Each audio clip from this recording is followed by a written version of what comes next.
오늘 우리에게 주시는 하나님 말씀은 여호수아 21장 1절에서 7절에 있는 하나님의 말씀입니다. 찾으셨으면 다 함께 읽겠습니다. 그때에 레위 사람의 족장들이 제사장 엘르아살과 눈의 아들 여호수아와 이스라엘 자손의 지파 족장들에게 나와 가나안 땅 실로에서 그들에게 말하여 이르되 여호와께서 모세에게 명령하사 우리가 거주할 성읍과 우리 가축을 위해 그 목초지들을 우리에게 주라 하셨나이다 하매 이스라엘 자손이 여호와의 명령을 따라 자기의 기업에서 이 성읍들과 그 목초지들을 레위 사람에게 주니라. 그핫 가족을 위하여 제비를 뽑았는데 레위 사람 중 제사장 아론의 자손들은 유다 지파와 시몬 지파와 베냐민 지파 중에서 제비 뽑은 대로 13성읍을 받았고 그핫 자손들 중에 남은 자는 에브라임 지파의 가족과 단 지파와 므낫세 반 지파 중에서 제비 뽑은 대로 10성읍을 받았으며 게르손 자손들은 이사갈 지파의 가족들과 아셀 지파와 납달리 지파와 바산에 있는 므낫세 반 지파 중에서 제비 뽑은 대로 13성읍을 받았더라. 므라리 자손들은 그 가족대로 르우벤 지파와 갓 지파와 스불론 지파 중에서 12성읍을 받았더라. 아멘. 오늘 본문은 이스라엘 12지파가 땅 분배를 마친 후에 레위인들을 위한 성읍을 제비 뽑는 순간을 기록하고 있습니다. 이스라엘 각 지파는요 이미 자신들의 기업을 분배받았고 이제 그 땅으로 나아가서 각 지파별로 전쟁을 하면서 실질적으로 그 땅을 차지하는 일을 남겨두고 있습니다. 그러니까 좋은 말로는 내 땅인데요, 사실은 알고 보면 내가 목숨 걸고 싸워야 할 파병지가 결정됐다, 이렇게 말할 수 있습니다. 희망 반, 걱정 반, 그런 상태에 있는데 오늘 본문을 보면 레위 사람들이 나와서 자기가 살 터전을 요구하고 있습니다. 레위인들은 하나님의 일을 위해서 구별된 사명자들이죠. 그래서 타 지파들처럼 기업을 분배받지 않습니다. 그런데 아무리 사명자라도 살 집은 있어야 되잖아요. 그리고 최소한의 생계를 유지하기 위해서 가축을 소유하고 있었는데 그 가축을 먹일 목초지는 필요했습니다. 그래서 오늘 본문의 레위인들은 이스라엘 자손들 앞에 나와서 이러한 것들을 요청하고 있고 이스라엘 지도자들은 그들의 요청대로 레위인들을 위한 땅을 제비 뽑고 있습니다. 저는 오늘 이 본문을 통해 레위 사람에게 주니라 라는 제목으로 하나님께서 우리에게 주시는 은혜를 나누고자 합니다. 첫째로 저는 오늘 본문을 이스라엘의 입장에서 한번 살펴보고 싶습니다. 레위 사람들은요 하나님의 말씀에 근거해서 자신의 요구사항을 밝히고 있어요. 2절을 보면 여호와께서 모세에게 명령하사 우리가 거주할 성읍과 우리 가축을 위해 그 목초지들을 우리에게 주라 하셨나이다 라고 말하고 있죠. 지금 레위인들은 하나님의 약속을 기억하면서 자기들에게 허락된 것을 달라고 말하고 있습니다. 근데요 시기가 참 안 좋아요. 오늘 본문 직전에서 이스라엘 모든 지파는 땅 분배를 마쳤습니다. 그러나 그 땅에 그냥 가서 되는 게 아니고 가면 전쟁을 해야 하는 그런 상황이라는 거예요. 그런데 레위인들이 나타나서 너희들 전쟁에서 그 땅 차지하면 내 몫을 좀 달라, 그렇게 얘기하고 있어요. 물론 레위인 자신은 이스라엘 모든 가문의 장자를 대신하고 있는 영적인 장자이기 때문에 전쟁에 정작 자신들은 참여를 안 할 것입니다. 이스라엘은 그들의 요구가 하나님의 말씀에 근거한 거 알고 있어요. 레위인들이 자신들을 대신해서 하나님의 일에 매여 있기 때문에 고맙기도 하고 또 미안하기도 했을 것입니다. 또 레위인들이 영적인 사명을 잘 감당해줘야 내 생명과 복이 유지되는 것도 잘 알고 있어요. 그런데도 좀 얄미워 보이지 않았을까요? 자기는 전쟁할 것도 아니면서 전쟁에서 이기고 나면 자기 좀 나눠달라 그러니까요. 게다가 오늘 본문을 보면요 레위인의 성읍은 내가 주고 싶은 걸 줄 수 있는 게 아니에요. 내 마음대로 줄 수만 있다면 좀 안 좋은 거, 남 줘도 안 아까운 거, 그런 거 줄 수 있는데요 이거는 제비를 뽑아야 되기 때문에 고생은 내가 하고 알짜배기 땅은 레위인이 가져갈 수 있다는 얘기입니다. 내가 수고한 내 것인데도 내 마음대로 못 한다는 거예요. 전쟁을 앞두고 있는데 사기가 그냥 확 꺾여버릴 것 같지 않습니까? 성도님들의 중보기도에 힘입어서 제5회 청소년 연합 수련회를 은혜 가운데 잘 마쳤습니다. 매 순간 성도님들의 중보기도의 힘을 느낄 수 있었음에 감사드립니다. 이번 수련회는 교사팀, 식당봉사팀, 중보기도팀, 또 찬양팀, 스텝처럼 각 팀으로 나누어서 봉사가 이루어졌어요. 각 팀에는 마치 각 지파처럼 자신에게 맡겨진 사명지라고 할 수 있는 기업이 있었고요. 각 팀이 각자 자신에게 맡겨진 기업을 믿음으로 차지할 때 우리의 다음 세대를 바르게 섬길 수가 있었습니다. 모든 팀이 다 힘들었을 거예요. 그런데 이 식당 봉사팀은 정말 전쟁터였습니다. 학생과 봉사자를 합치면 거의 200명 정도 됐는데요. 6번의 식사, 3번의 간식, 9번, 총 1,800인분의 음식을 준비했습니다. 그런데 그렇게 부엌에서 구슬땀을 흘리고 있는데 이 음식이 뭐냐면 식당 봉사팀 입장에서 볼 땐 자기가 못 먹는 음식이에요. 상을 차려놓으면 학생들이 먼저 쫙 먹고요. 그러고 나서 선생님들이 와서 쫙 먹고요. 다른 봉사자들 와서 쫙 먹고 남으면 먹는 겁니다. 남으면 먹는 거예요. 그런데 여러분 생각해 보세요. 상식적으로 돈가스가 주 메뉴다. 그러면 돈가스가 남겠습니까? 아니면 양배추 샐러드가 남겠습니까? 그냥 샐러드만 먹는 거예요. 샐러드만 먹는 거예요. 생각해 보면요, 내 직장, 내 사업, 내 가족 다 내려놓고 기도원까지 갔고 3일이나 뜨거운 햇볕 밑에서 봉사하고 있는 거예요. 음식도 내가 만들고 있습니다. 내 마음대로 할 수 있는 자격과 권리가 충분하지 않습니까? 그런데 우리 식당 봉사자들이 샐러드만 먹으면서도 한마디 불평 없이 만족하는 이유는 뭐냐면요, 우리의 전쟁이 무엇을 위한 전쟁인지 알고 있었기 때문입니다. 교사팀은요 어땠을까요? 몇 주 전 봉사자 기도회를 할 때부터 밤 11시가 넘도록 기도하고 준비하고 훈련하고 수고했습니다. 중보기도팀은요 목이 다 쉬어서 말도 못할 지경이었어요. 그런데 그렇게 헌신적으로 힘써 기도할 수 있는 힘은 무엇입니까? 자기 자신이나 가족을 위해서 기도한 게 아닙니다. 우리의 청소년들, 더 쉽게 말씀드릴까요? 남의 자녀를 위해서 기도했습니다. 남의 자녀. 우리가 그렇게 헌신적으로 할 수 있었던 이유는 딱 한 가지, 바로 우리에게 주신 사명이었습니다. 하나님께서 주신 사명에 붙들려 있으면 가능합니다. 그리고 우리 모두는요 그 사명을 향해 달리면서 내 영혼이 살아나는 것을 체험했습니다.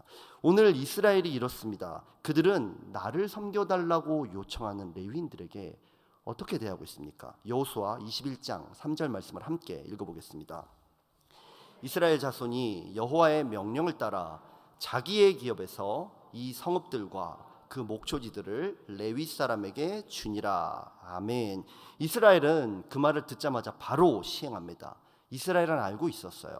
나는 지금 나 편하고 나 성공하고 나 행복하려고 전쟁하는 게 아니라 하나님의 뜻을 이루기 위해서 전쟁하는 것이다. 그리고 레위인들이 있어야만, 그들이 하나님의 일에 전념해야만 우리도 계속하여 승리할 수 있다. 우리도 한 번만 승리하지 않고 계속 앞으로 나아가는 승리자가 되기를 예수님의 이름으로 부탁드립니다. 그런데 계속 그렇게 승리하려면요, 우리 삶에 레위인을 섬기는 것, 그 사명에 대한 붙들림이 반드시 있어야 합니다. 하나님은 오늘도 우리에게 승리 주실 줄 믿습니다. 아멘. 그런데 이 승리는요 단순히 한 번에 끝나는 게 아니라 가나안에 가기 전에도, 가나안에 가서도, 가나안에 간 후에도 계속해서 이어져야 하는 승리 아니겠습니까? 그렇게 하기 위해서 이스라엘은 승리를 주실 수 있는 유일한 분, 하나님과 반드시 동행을 해야 되는데, 그렇게 동행하려면 레위인이 꼭 필요했습니다. 사명이 꼭 필요했다는 것입니다. 레위인들은 내가 수고하고 내가 고생한 거, 나에게 손해를 끼치는 그런 얄미운 존재가 아니라 내가 계속 승리하되 참으로 끝까지 승리할 수 있도록 하는데 꼭 필요한 필수적인 요소였습니다. 우리 모두의 삶에는요 레위인이라는 영역이 있습니다. 오늘 당장 한 번만 성공하려면요 밖에 나가서 열심히 돈 벌면 돼요. 그런데 끝까지 승리하려면요 우리 반드시 예배자가 되어야 합니다. 오늘 하루 즐겁게 살려면 맛있는 맛집 찾아가서 맛있게 먹으면 돼요. 그런데 계속 행복하려면 하나님이 주신 복으로 반드시 헌신해야 합니다. 내 자식 자랑하고 싶습니까? 그렇다면 그 자식 좋은 대학에 보내면 돼요. 그런데 그 자녀가 계속해서 존귀한 자가 되려면요 반드시 천국에 가야 하는 다음 세대가 되어야 할 줄 믿습니다. 그런데 그게 참 힘들다는 거예요. 나도 주일에는 쉬고 싶고 남들과는 여행도 가고 싶어요. 남들이 먹는 거 다 먹어보고 싶고 남들 하는 거 다 해보고 싶어요. 나도 누리고 싶다는 말입니다. 그렇기에 참으로 사명을 깨닫는 자들만, 그것을 붙드는 자들만 내 삶의 레위인을 섬길 수 있고, 그렇게 레위인이라는 사명과 함께하는 사람만 끝까지 계속하여 승리함을 믿게 되시기를 부탁드립니다. 우리에게는 우리의 생명을 구원해 주셨을 뿐 아니라 우리 가운데 계시며 날마다 승리 주시는 예수님이, 그 좋은 예수님이 계시지 않습니까? 그 예수님이 우리 가운데 거하고자 하실 때 그분을 우리 중심에 모셔드리고요, 그분이 주시는 사명 위에 굳건히 세워지는 여러분들 되기를 부탁드립니다. 그렇게만 할 수 있다면 우리 삶에는 날마다 계속하여 끝까지 하나님의 기적이 나타날 줄 믿습니다. 아멘. 둘째로 저는 이 본문을 레위인의 입장, 그러니까 땅을 달라고 요청해야 하는 그런 레위인의 입장에서 한번 보고 싶어요. 오늘 본문을 보면 레위인들이 자기 거주지를 요청하는 장면이 나오죠. 1절을 보면 레위 사람의 족장들이 제사장 엘라살과 눈의 아들 여호수아와 이스라엘 자손의 지파 족장들에게 나와라고 합니다. 나와. 레위인들이 종교, 정치, 민족 지도자 앞에 나와서 요청을 하고 있는 거예요. 각 지파가 각자에게 맡겨진 기업으로 떠나려고 하는데 레위인들이 급하게 나오더니 저희 여기 있어요, 우리 잊지 않으셨죠? 이러고 있는 거예요. 하나님의 사람 정도 되면 하나님이 좀 알아서 미리미리 좀 챙겨주시면 얼마나 좋아요. 그런데 레위인들이 나와가지고 궁색하게 요구하게 만들고 있습니다. 그것도 제일 마지막에 간신히 말입니다. 이번 청소년 수련회를 준비하면서 무려 100명이 넘는 봉사자가 참여했습니다. 그런데 봉사자를 모집할 때 처음에는 그 모집의 속도가 조금 더디었어요. 지금 돌아보면은 그 모집 속도가 전혀 느렸던 게 아닌데 제가 성격이 엄청 급하잖아요. 그래서 그 느리게 느꼈던 거예요. 그렇다 보니까 교회를 다니면서 성도 한 분 한 분을 뵐 때마다 그 사람에게 무슨 사명이 있는가 그렇게 기도하고 확신이 서면 주저함 없이 부탁했습니다. 힘든 거 다 알고 있었어요. 아픈 성도님들의 사정도 다 알고 있었습니다. 그런데 내가 왜 이렇게까지 해야 되나 그런 생각도 들었어요. 그런데 그러한 과정을 거치면서 이번 수련회를 위해서 하나님이 무슨 일을 하실 것인가 더 기대되는 거예요. 더 구체적인 그림이 그려지더라는 것입니다. 하나님은 다음 세대를 살 뿐만 아니라 그 다음 세대를 살릴 우리를 먼저 살리고 싶어 하셨던 것입니다. 저같이 아무것도 아닌 사람의 권면을 마치 하나님의 말씀 듣듯이 순종하는 분들을 보면서 저는 확신하게 되었어요. 이번 수련회는 하나님이 복을 주시고 우리 모든 봉사자의 삶에 새 역사가 나타날 것이다. 또 저는 그분들을 권면하는 과정들을 통해서 그분들의 상황을 더 잘 알게 되었어요. 그분들이 무엇 때문에 힘들고 무엇 때문에 망설이고 있는지 더 잘 알게 되었어요. 그래서 더 구체적으로 그분들을 위해서 기도할 수 있었고 그분들을 도울 수 있었습니다. 그때부터 우리는 수련회라는 행사를 하기 위해 필요한 인력이 아니라요, 수련회라는 하나님의 사명을 함께 성취하는 동역자가 되었습니다. 오늘 본문의 레위인도 그렇습니다. 하나님이 땅 주겠다고 하셨으면요, 하나님이 짠 나타나서 짠 하고 주면 쉽고 끝나고 간편하고 멋있고 스타일도 참 멋있을 텐데 하나님은 레위인들이 앞에 나가가지고 저도 땅 주세요 이렇게 부탁하게 만들고 있어요.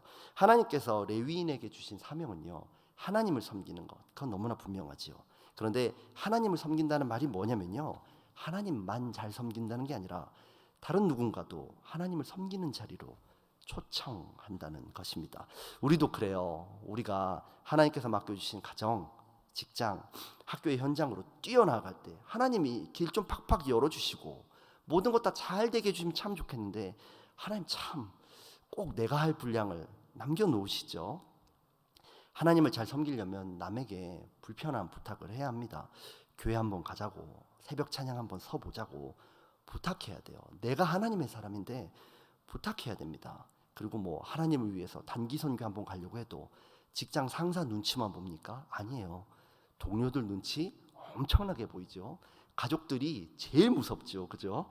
하나님 왜 이렇게 길을 확확 안 열어주실까요? 왜 그러시는 거예요? 하나님은 단순히 우리를 노동하는 자로 부르시는 것이 아니라요, 내 주변을 품고 기도하는 사명자로 불러주시기 때문입니다. 오늘 우리는 레위인에게 주시는 거주지, 그 거주지를 분배하는 하나님의 말씀을 살펴보았습니다. 오늘 본문에서 레위의 세 아들인 그핫, 게르손, 므라리 족속에게 각각 지파별로 성읍이 분배되는 거 볼 수 있죠. 특별히 그핫 족속 중에 제사장 아론의 자손들은 13성읍을 분배받고요. 나머지 그핫 족속은 10성읍, 게르손 자손은 13성읍, 므라리 자손은 12성읍을 분배받습니다. 같은 아들이에요. 그런데도 족속에 따라서 다른 기업, 다른 지역을 분배받는 거 볼 수 있습니다.